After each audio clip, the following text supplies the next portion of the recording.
ابھی مجھے بات سمجھ نہیں آئی, آپ بولے نا. نہیں, میں زرداری صاحب کے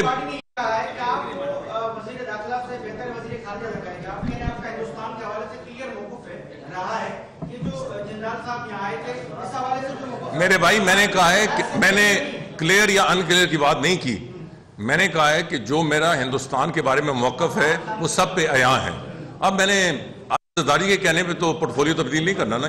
جی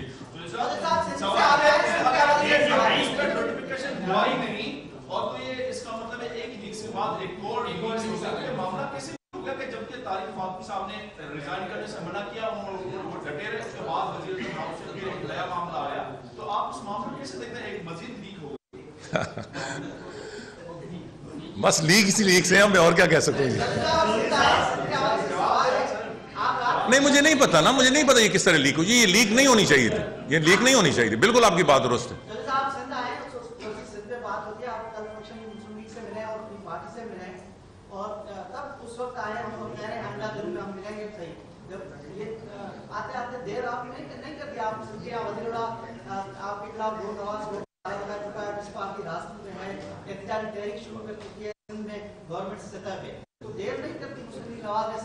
میں آپ سے اتفاق کرتا ہوں, اور یہ میں نے بار بار کہا ہے. میں تو اس موقف پہ بہت مضبوطی سے قائم تھا کہ ہمیں بہت پہلے سندھ میں آنا چاہیے تھا. مگر آپ سمجھتے ہیں کہ سندھ میں حالات ٹھیک ہیں, آپ سمجھتے ہیں کہ ایک آلٹرنیٹیو آپشن عوام کو نہیں ملنا چاہیے, پھر تو ہم نہیں آتے. مگر آپ سمجھتے ہیں کہ یہ ہمارا بھی جمہوری حق ہے اور سندھ کی عوام کا بھی جمہوری حق ہے کہ جو کچھ جن لوگوں نے انہیں جکڑ کے رکھا ہوا ہے ان سے ایک اور option, the option is with the people of Sindh. تو اس حوالے سے ہم اپنا جمہوری حق استعمال کر رہے ہیں.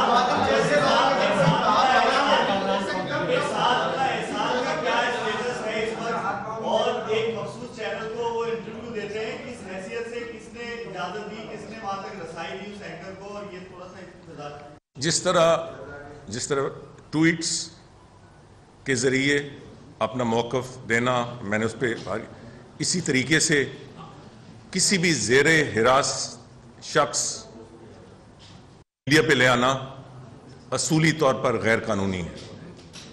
صرف غیر اخلاقی نہیں ہے, غیر قانونی بھی ہے. اور میں نے تو کل وہاں آنے سے پہلے بھی ایک ڈائریکشن دی ہے, واپس جا کر آپ ہی کے اس سوال کے حوالے سے اس بات کو آگے بڑھاؤں گا. یہ interview it raises a lot of questions. اور میں مجھے ایک بہت اہم بات ہے. مجھے دیکھیں, ایک مسئلہ یہ ہوتا ہے کہ میں نے تو 10-15 منٹ بات کی, پھر کوسچنز ہوتے ہیں, پھر میرے پہ الزام لگتا ہے کہ میری بڑی طویل پریس کانفرنس ہوتی ہے. آپ خود چپ نہیں کرتے اور پھر مجھے جواب دینا پڑتا ہے. مگر کراچی کے دوستوں سے چونکہ میری انٹریکشن کم ہوتی ہے تو میں حاضر ہوں, مگر انشاءاللہ چند دن بعد آؤں گا تو پھر پورے گھنٹے کی آپ. مگر میں نے آج سے تقریباً 2.25 سال پہلے APNS, CPNE, Pakistan broadcasting, وہ PBA, 5 آپ کی PFUG اور باقی 5 آرگنائزیشنز کو بلایا اور ان سے ریکویسٹ کی. یہ تقریباً 2.5 سال پہلے کی بات ہے کہ خدا کے لیے میں ایک ریکویسٹ آپ سے کرتا ہوں کہ ٹیررسٹ کا انٹرویو, ٹیررسٹ کی لائیو کوئی بھی بات, اس کو بلیک لسٹ کریں, اس کو ختم کریں. میں نے ایک دفعہ درخواست کی ایز اے پاکستانی, وزارت داخلہ کی بعد میں بات ہوتی ہے, مگر somebody who's involved in this, وہ دن اور آج کا دن, اور میں ہر جگہ اس کی تعریف, اسمبلی میں نے کہا ہے, سینٹ میں کہا ہے, پریس کانفرنس میں کرتا ہوں. تو ایک ذمہ دار میڈیا ہے, انڈیپینڈنٹ میڈیا ہے مگر ذمہ دار میڈیا ہے. میں سمجھتا ہوں کہ یہ جو انٹرویو ہے بلاک ہو گیا ہے, مگر اس کا آنا اس سارے کوشش کاوش کی نفی ہے. بہت شکریہ.